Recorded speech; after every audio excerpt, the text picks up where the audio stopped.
আকবার, নুরু ভাইয়ের আগমন, নকল নবীদের পক্ষ থেকে লাল গোলাপ শুভেচ্ছা, নুরু ভাইয়ের ভয় নাই, রাজপথ ছাড়ি নাই, ভাইয়েরা আমার, আগামী দিন হবে বৈষম্য বিরোধী বাংলাদেশ ইনশাআল্লাহ। আগামী দিন হবে তরুণের উদীয়মান এই পিভি নুরুল হক নুরু ভাইদের বাংলাদেশ ইনশাআল্লাহ। আমরা আজকে অত্যন্ত আনন্দিত।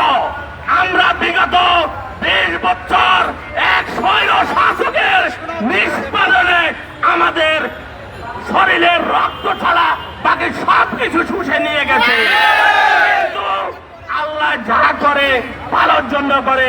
আমি মনে করি আজকেই আমাদের জন্য সুদিনের স্বরূপ আমাদেরকে মহান আল্লাহ পাক নুরুল হক নুরু ভাইকে একটা বার্তা হিসাবে আমাদেরকে প্রেরণ করেছে। আমরা আশা করি ইনশাআল্লাহ আগামী দিনে বাংলাদেশে জনগণের ভোটাধিকারের মাধ্যমে যে জাতীয় নির্বাচন হবে, এই জাতীয় নির্বাচনে পিপি নুরুল হক নুরু ভাই সহ নুরু ভাইয়ের প্যানেল 100% সমর্থন পেয়ে বাংলাদেশের ক্ষমতায় অধিকারী। আমরা আশা করি আগামী দিনে পিপি নুরুল হক নুরু ভাই শুধু জনপ্রতিনিধি এমপি হবে না, উনি বাংলাদেশের রাষ্ট্র পরিচালনার জন্য মন্ত্রীর যোগ্য পদমর্যাদা ইনশাআল্লাহ হবে। আমরা আজকে বলবো আমাদের মাননীয় প্রধান অতিথি, আমাদের এই সকলের যুবকদের তরুণদের আইকন নুরুল হক নুরু ভাইয়ের কাছে আমাদের পানের দাবি। আমরা দ্বিতীয় রাজস্ব আদায়কারী প্রতিষ্ঠান সাব রেজিস্ট্রি অফিসে সবচেয়ে গুরুত্বপূর্ণ স্থায়ী রেকর্ড ভলিউমটি লিপিবদ্ধ করি, কিন্তু দুর্ভাগ্য স্থায়ী রেকর্ড লিপিবদ্ধ করে আমরা এখনো অস্থায়ী রয়ে গেছি। আমাদের এই অস্থায়ী থাকার পিছনে যিনি সবচেয়ে দায়ী, ওই স্বৈরাচার শেখ হাসিনার সবচেয়ে বড় দুর্নীতিবাজ তৎকালীন আইনমন্ত্রী আনিসুল হক। দুর্নীতিবাজদের কি দিয়ে বাঁধা হয়? রশি দিয়ে বাঁধা হয়। আপনারা কি দেখছেন আনিসুল হককে রশি দিয়ে বাঁধছে? ইনশাআল্লাহ নুরু ভাইয়া জাগ্রত থাকলে রশি নয়, এই আনিসুল হকের হাতের রশি গলায় গাইয়ে পাশের মঞ্চে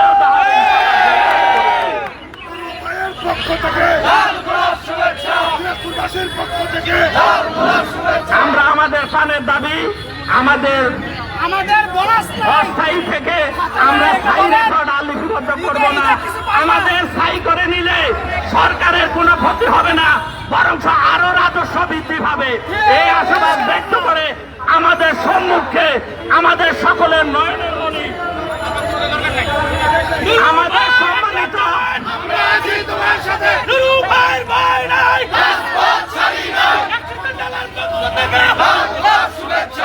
আমরা শুধু নুরু ভাইকে একটু আশ্বস্ত করতে চাই।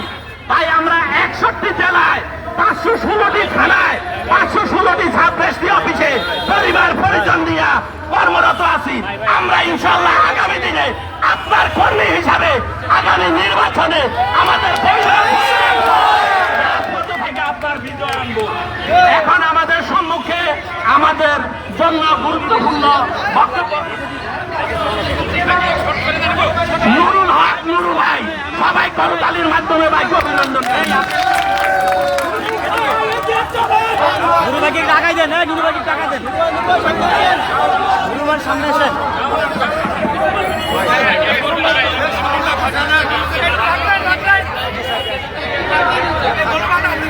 উপস্থিত প্রিয় ভাই বোনেরা যারা দূর দূরান্ত থেকে এসেছেন এবং সাংবাদিক সহ যারা আমাদেরকে দেখছেন শুনছেন, সবাইকে সালাম এবং শুভেচ্ছা জানাচ্ছি। আসসালামু আলাইকুম। দুপুরবেলা যে ভাইরা গতকালকে আমাদের সাথে যোগাযোগ করেছিল, আমি জানিয়েছিলাম যে আগে থেকে আমাদের প্রবাসী রেমিটেন্স যোদ্ধাদের নিয়ে একটা প্রোগ্রাম ছিল। তারপরে প্রেস ক্লাবে কমিউনিটি ক্লিনিকে যারা কর্মরত তারা সহ পরিবার পরিকল্পনা অধিদপ্তরের কিছু লোকজন, তাদের দুটো প্রোগ্রামে গিয়েছিলাম। এরপর আপনাদের এখানে আসছি। 18ই জুলাই এই ফ্যাসিস্ট হাসিনা বিরোধী আন্দোলনে ছাত্র জনতার সাথে কাজ করতে গিয়ে গ্রেপ্তার হয়ে 6 আগস্ট মুক্তি পেয়েছিলাম। কিন্তু এখন পর্যন্ত বিশ্বাস করবেন, একদিন 5টা ঘন্টাও ঘুমাতে পারি নাই, একটা বেলাও ঠিক মতো খাওয়া দাওয়া করতে পারিনি। কারণ হচ্ছে ওই যে আমরা পড়ে আসছি ছোটবেলা থেকে দেখে আসছি, এবং বাস্তবতা স্বাধীনতা অর্জনের চেয়ে স্বাধীনতা রক্ষা করা কঠিন। বিপ্লবের পরে প্রতি বিপ্লবের ঝুঁকি থাকে। তাই আমরা যে ফ্যাসিস্ট, পৃথিবীর জঘন্যতম স্বৈরাচার ফিরাউন নমরুদকেও ছাড়িয়ে গিয়েছে, সেই ফ্যাসিস্ট হাসিনা তাকে পরাজিত করলেও দেশের মধ্যে থাকা তার দোষরদেরকে ঠেকানোর জন্য অবিরত আমাদেরকে কাজ করতে হচ্ছে, সতর্ক থাকতে হচ্ছে। আজকে এই স্বৈরাচার গণহত্যাকারী আওয়ামী দুর্বৃত্তদের দ্বারা এই দেশের প্রতিটি মানুষ নির্যাতিত নিষ্পেষিত ছিল। আজকে সেই আওয়ামী দখলদার ভারতীয় দাবেদারদেরকে আমরা হটিয়েছি, যারা মানুষকে জিম্মি করে এই দেশে একটা রামরাজত্ব কায়েম করেছিল। কিন্তু আবার আমরা দেখতে পাচ্ছি এই ছাত্র জনতার অভ্যুত্থানের পরই আরেকটি নব্য দখলদার তৈরি হচ্ছে, যারা পাড়া মহল্লায়, হাটে বাজারে, মাঠে ঘাটে, মার্কেটে, সমিতিতে, মঞ্চডালায়, বিভিন্ন জায়গায় চাঁদাবাজি শুরু করে দিয়েছে, দখলদারি শুরু করে দিয়েছে। কাজী এই বিপ্লবকে যারা নচ্ছাদ করতে নব্য দখলদারের ভূমিকায় অবতীর্ণ হয়েছে, গুন্ডামি, মাস্তানি, চাঁদাবাজি দখলদারদেরকে দখলদারি করছে, আওয়ামী দখলদারদের মতো তাদেরকেও পরাজিত করতে হবে। আপনাদেরকে একটা বিষয়ে পরিষ্কার ধারণা থাকতে হবে, এইটা কোন রাজনৈতিক দলের সরকার নয়। কাজী কোন রাজনৈতিক দলের নেতারা যদি খেয়াঘাট, টোল প্লাজা, হাট বাজার, স্কুল কমিটি, অফিস আদালত, ব্যবসা বাণিজ্য দখল করার জন্য দখল করার ভূমিকা অবতীর্ণ হয়, হাত পা ভেঙে পুলিশে দিতে হবে। এই সরকারে আমাদের যাওয়ার সুযোগ থাকলেও আমরা যাই নাই। এই সরকার আমাদের আন্দোলন সংগ্রামের ফসল, আমাদের ছোট ভাইয়েরা, আমরা যাদেরকে হাতে ধরে রাজনীতি শিখিয়েছি, আমরা তাদেরকে তরুণদের প্রতিনিধি হিসেবে পাঠিয়েছি। কোন রাজনৈতিক নেতৃবৃন্দকে আমরা এই সরকারে সমর্থন করি নাই। ডক্টর মোহাম্মদ ইউনূসের মতো তার কাজ করার জন্য একটা দক্ষ, পেশাদার, দেশপ্রেমিক, সৎ চিন্তাকে আমরা সমর্থন করেছি। কাজী এই সরকারের ভালো মন্দ মানে আপনার আমার ভালো মন্দ। আমাদের ছাত্র জনতার কোন রাজনৈতিক দল না। রাজনৈতিক দল নিজের ধান্দার জন্য অমুক জায়গায় লোক বসানো, অমুক জায়গায় ঠিকাদারি নিয়োগ, অমুক জায়গায় ট্রাক টার্মিনাল, বাস টার্মিনাল নিয়োগ, এতদিন আমাকে খাইছে, এখন আমরা খাইতে হবে, এই সমস্ত ধান্দাবাজির মধ্যে ঢুকে যাচ্ছে।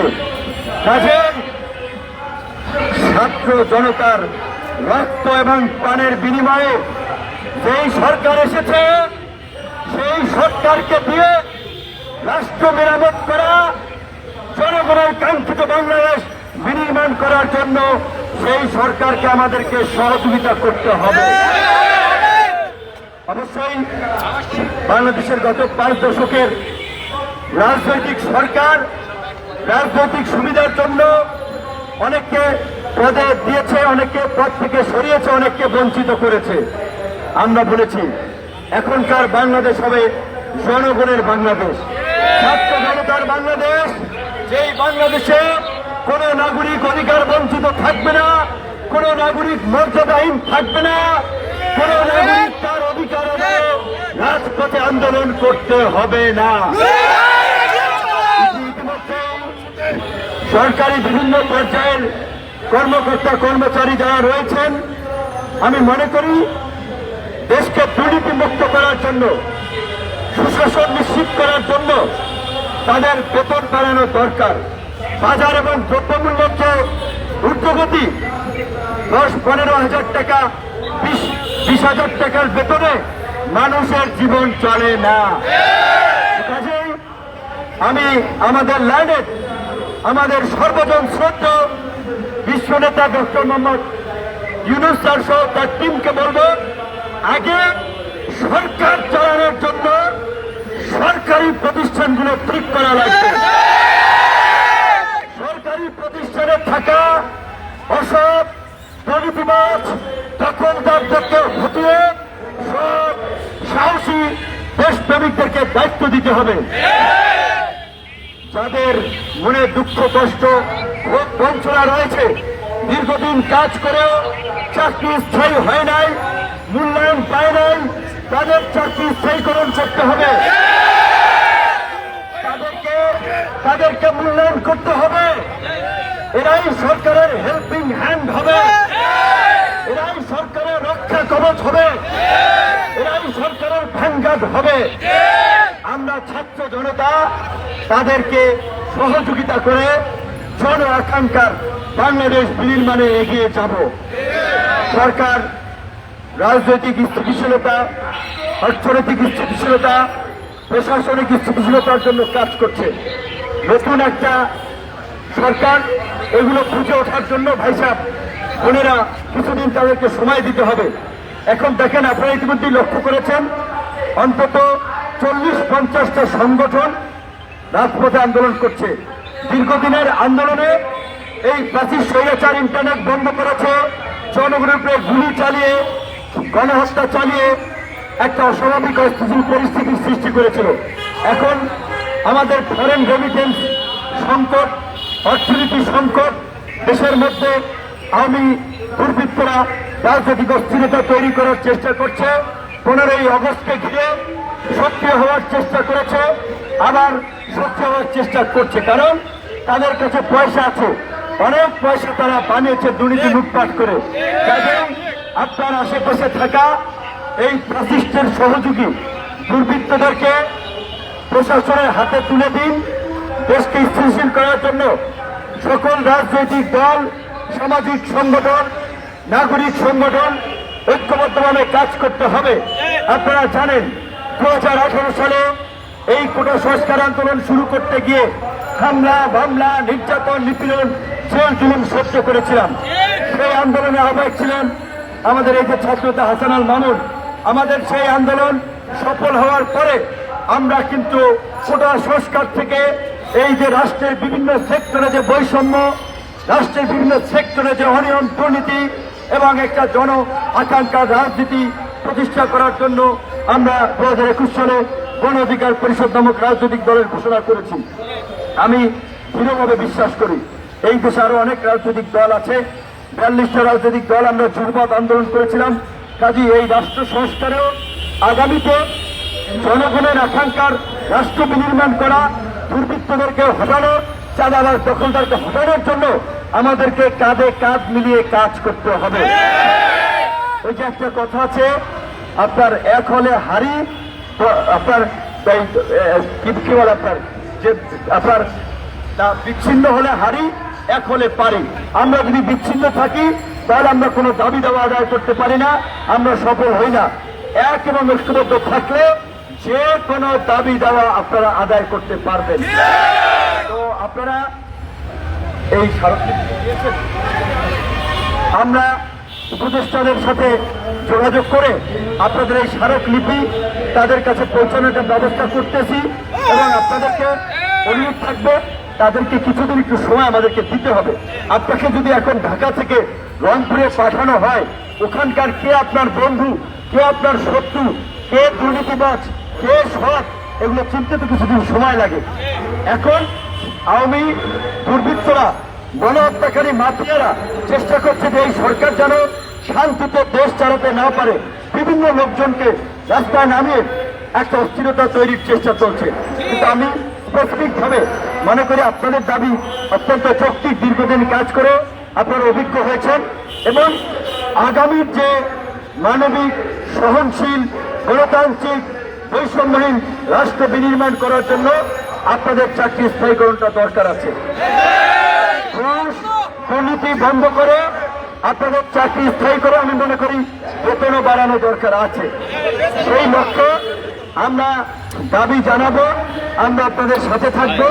আপাতত আমাদের প্রাথমিক কাজ হচ্ছে উপদেষ্টাদের মাধ্যমে আপনাদের স্মারকলিপি গ্রহণের ব্যবস্থা করা এবং এই দাবি দেওয়া আদৌ আপনাদের পাশে থাকা।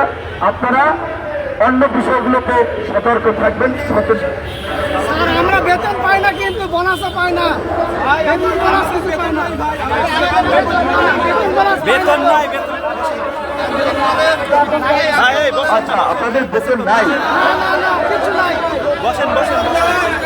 আচ্ছা জি জি, এই রাজস্ব খাতে অন্তর্ভুক্ত মানেই স্থায়ী হওয়া মোটামুটি। আর স্থায়ী হলে অবশ্যই আপনার তাকে সম্মানজনক স্ট্যান্ডার্ড লেভেলের বেতন আপনাদের দেওয়া উচিত।